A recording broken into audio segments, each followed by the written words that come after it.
আমরা আল্লাহর শুকরিয়া আদায় করি। এইবার প্রধানমন্ত্রী পুরুষ, বিরোধী দলীয় নেতাও পুরুষ, আলহামদুলিল্লাহ বলেন। আজকে তারেক রহমান জাতীয় ঈদগাহে নামাজ পড়লেন, সবার সাথে কুশল বিনিময় করলেন, প্রধানমন্ত্রী হয়ে ঈদগাহে গিয়ে নামাজ আদায় করলেন।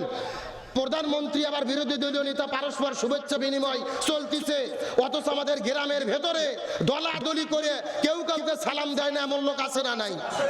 আরে ভাই ভালো করে বোঝেন, আপনি একটা দল করতে পারেন, আপনার ভাই একটা দল করতে পারে, ওগুলো ভুলে যান। একটা কথা মনে রাখবেন, আমরা মরে যাওয়ার পরে তারেক রহমানও জানাজায় আসবে না, ডাক্তার শফিকুর রহমানও আসবে না, ওই গ্রামের পাড়া প্রতিবেশী ওরাই কিন্তু আমার জানাজাতে আসবে। এই জন্য বিভেদ আমাদের ভুলে যেতে হবে। দল একটা আপনি করতেই পারেন, আর এক ভাই একটা করতেই পারে। আমি আপনাদের ঈদগাহ মাঠের ইমাম হিসেবে আপনাদের দু ভাই হাত দিয়ে অনুরোধ করে বলি, রাজনৈতিক দৃষ্টিভঙ্গির কারণে আমরা ভাইয়ে ভাইয়ে বিবাদে লিপ্ত হব, ঝগড়া বিবাদ করব, আমরা মিলেমিশে থাকবো, একতাবদ্ধ ভাবে থাকবো, ঐক্যবদ্ধ ভাবে থাকবো। পুরো নওগাঁ জেলাতে কি হলে হোক, আমি অন্তত আপনাদের কাছে চাইবো, এই কোলা ঈদগাহ মাঠে আমরা যত গ্রামের মানুষেরা নামাজ পড়ি, আমরা সকলে মুসলমান হিসেবে ঐক্যবদ্ধ থাকবো ইনশাআল্লাহ। ওখানে বড় বড় নেতারা, এমপি মন্ত্রীরা রাতের বেলায় একই সাথে চা খায়, একই সাথে গল্প করে, আর আমাদের গ্রামে ঝগড়া করে এক দলের কর্মী আর এক দলের কর্মীকে পিঠে মেরে ফেলে। কথা কন না কে? কার জন্য মানুষ মারতেছেন? ওখানে বড় নেতারা ঠিকই আছে, জামাত ইসলাম ইফতার মাহফিল করে তারেক রহমানকে দাওয়াত দিয়ে খাওয়াইছে না? ওরা ঠিকই এক জায়গায় ইফতার করতেছে, আমরা এলাকার লোক খামাকা কেন গন্ডগোল ঝগড়া বিবাদ করব? সুতরাং এখান থেকে আমাদের শিক্ষা নিতে হবে, ঝগড়া বিবাদ নয়, আমরা পরস্পর ঐক্যবদ্ধভাবে থাকবো ইনশাআল্লাহ বলেন। রমজান আমাদের এটাও শিক্ষা দেয়, মুসলমান হিসেবে একতাবদ্ধ থাকতে হবে। কার হুকুম? ওয়াতাসিমু বিহাবলিল্লাহি জামিআন ওয়ালা তাফাররাকু। তোমরা যদি মুসলমান হও, আল্লাহর রশিক ঐক্যবদ্ধভাবে আঁকড়ে ধরো, বিচ্ছিন্ন হইও না। কার কথা? তাহলে রমজান আমাদের শিক্ষা দিল, শুধু নিজে ভালো থাকলে হবে না, গরিব দুঃখীদের পাশে দাঁড়ানোর দরকার আছে না নাই? আরেকটু জোরে বলেন। গরিব দুঃখীদের পাশে দাঁড়াবো, তাদেরকে খোঁজ নেব। রমজানের প্রধানত আমি 6টা শিক্ষার কথা বলেছি। জোরে বলেন কয়টা? আরো জোরে বলেন। 1 নম্বর, প্রয়োজনে না খেয়ে থাকবো, আরাম খাবার খাবো। 2 নম্বরে সবুর করব, জিনা ব্যভিচার করব। 3 নম্বরে কোরআন হাদিসের প্রত্যেকটা বিধান সময় মতো পালন করব। 4 নম্বরে সর্বাবস্থায় কার ইবাদত করব। আর 5 নম্বরে এক আল্লাহ ছাড়া কাউকে ভয় করব। আর আল্লাহ ভর যাদের কলিজার ভেতরে থাকে, তাদের সমস্ত বিপদ থেকে রক্ষা করে দেয় কে? আরো ধরে বলেন। আমার বন্ধুগণ, মুসলমান ভাইরা গভীর মনোযোগ লক্ষ্য করুন। আল্লাহর ভয় যদি কলিজার ভেতরে থাকে, আর কোন ব্যক্তি যখন আল্লাহর ভয় কলিজার মধ্যে মুত্তাকি হতে পারবে, আল্লাহর কোরআন বলেন এই মুত্তাকিদের কোনো ভয় নাই, কোনো টেনশন নাই, এদেরকে আল্লাহ তাআলা সমস্ত বিপদ থেকে রক্ষা করবেন। যেমন আল্লাহ তাআলা কোরআনুল কারীমের মধ্যে কত চমৎকার করে বলেন, ওয়া মাইয়াত্তাকিল্লাহা ইয়াজআল লাহু মিন আমরিহি ইউসরা।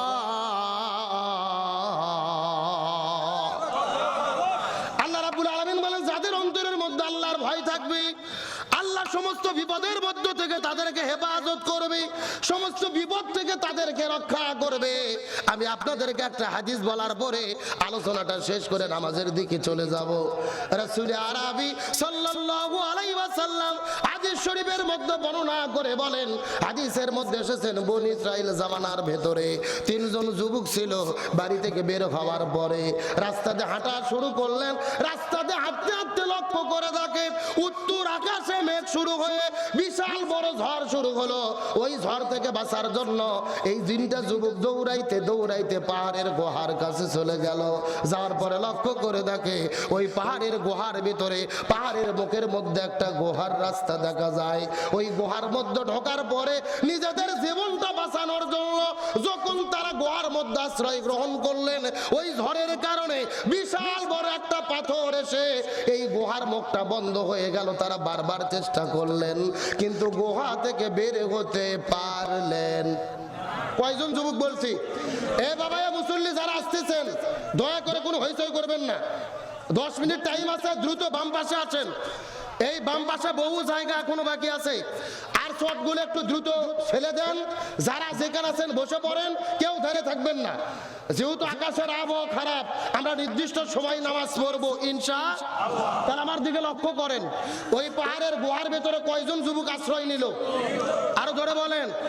হঠাৎ করে বিশাল ঝড়, তারা জীবন রক্ষার জন্য পাহাড়ের গুহার ভেতর আশ্রয় নিল। কিন্তু আল্লাহর কি খেলা, বিশাল একটা পাথর এসে ওই গুহার মুখে গিয়ে আটকে গেল। এই তিনজন যুবক আর ওই গর্ত থেকে বের হতে পারতেছে না। তখন তিনজন যুবক মিলে চিন্তা করলেন, আমরা আল্লাহর ভয় কলিজার ভেতরে নিয়ে আল্লাহর কাছে দোয়া করতে চাই। আমাদের জীবনের তিনটে ভালো কাজকে স্মরণ করে আল্লাহর কাছে ওসিলা দিয়ে আমরা দোয়া করব। তার কারণ বিপদ থেকে রক্ষা করতে পারে কে? আপনার সন্তানের দরকার দিতে পারে কে? আরো জোরে বলেন না ভাই। আপনি অভাবগ্রস্ত হয়েছেন, আপনার অভাবকে দূর করে দিতে পারে কে? আপনি ঋণগ্রস্ত হয়েছেন, আপনার ঋণকে মুক্ত করে দিতে পারে কে? সুতরাং এই তিনজন যুবক চিন্তা করলেন, আমরা যেহেতু বিপদে পড়েছি আল্লাহর কাছে দোয়া করব। তাও এমনি দোয়া করব না, আমরা আল্লাহর কাছে ওসিলা দিয়ে দোয়া করব। আমাদের জীবনের ভেতরে আমরা ভালো কি কি কাজ করেছি, এই তিনটা কাজের ওসিলা স্মরণ করে আমরা আল্লাহর কাছে দোয়া করতে চাই। বলেন সুবহানাল্লাহ। আমার প্রিয় বন্ধুগণ, মুসলমান ভাইরা, গভীর মনোযোগ লক্ষ্য করুন। কোনো দিকে নজর নাই, কোনো দিকে তাকাতাকি নাই। আল্লাহ তাআলা কেমন ভাবে যুবকদেরকে রক্ষা করলেন ভালো করে বোঝার চেষ্টা করবেন। প্রথম নম্বর, যুবক আল্লাহর কাছে দোয়া করে বলে, ইয়া রাব্বুল আলামিন, আমি আমার সারা জীবনে কোনো ভালো কাজ করতে পারি নাই, কিন্তু আমার বাড়ির ভেতরে একটা কিষান ছিল, শ্রমিক ছিল, আমার বাড়িতে কাজ করতো। কয়েক মাস কাজ করার পরে হঠাৎ করে আমার বাড়ির মধ্য থেকে তিনি উধাও হয়ে গেল। আমি চেষ্টা করলাম কিন্তু তাকে আর খুঁজে পাইলাম না। কিন্তু আমার এই শ্রমিকটা, আমার বাড়ির কিষানটা আমার কাছ থেকে যেই কয়টা টাকা পাইতো, ওই কয়টা টাকা দিয়ে আমি কিছু ছাগল কিনেছিলাম, আমি কিছু ভেড়া কিনেছিলাম। এই ছাগল ভেড়াগুলো বড় হতে হতে কয়েক বছর পার হয়ে গেল, বিশাল বড় একটা পালে পরিণত হলো। কয়েক বছর পরে ওই রাখালটা, কৃষকটা আমার বাড়ির কাছে আসার পরে ডাক দে বলে, হুজুর, আমি কয়েক বছর আগে আপনার বাড়ির মধ্যে কাজ করেছিলাম, আপনার বাড়িতে পরিশ্রম করেছিলাম, আমি আপনার কাছ থেকে কিছু টাকা পাইতাম, আপনি দয়া করে যদি দিতেন আমি আপনার প্রতি বড় কৃতজ্ঞ থাকতাম। এই কথা বলার পরে মালিক ডাক দেয় বলে, ভাই, তুমি আমার কাছ থেকে যেই টাকা পাইতে ওই টাকাতে ছাগল কিনেছিলাম, ভেড়া কিনেছিলাম। এই ছাগল ভেড়াগুলো বাচ্চা দিতে দিতে বিশাল বড় একটা পালে পরিণত হয়ে গেছে। এই যে বিশাল বড় পাল দেখতে পারতেছো, এই ছাগলের পাল, ভেড়ার পাল তোমাকে দিয়ে দিলাম, এগুলো সবগুলোর মালিক হলে তুমি। জোরে বলেন সুবহানাল্লাহ। এই যে বিশাল বড় ভেড়ার পাল দেখতেছো, ছাগলের পাল দেখতেছো, এগুলো মালিক তুমি, যাও পুরোটা তোমাকে দিয়ে দিলাম। এই যুবক বলতেছে, আল্লাহ, এটা একমাত্র তোমার সন্তুষ্টির জন্য করেছিলাম, এই কাজ যদি তোমার ভালো লাগে আমাদের বিপদ থেকে রক্ষা করো।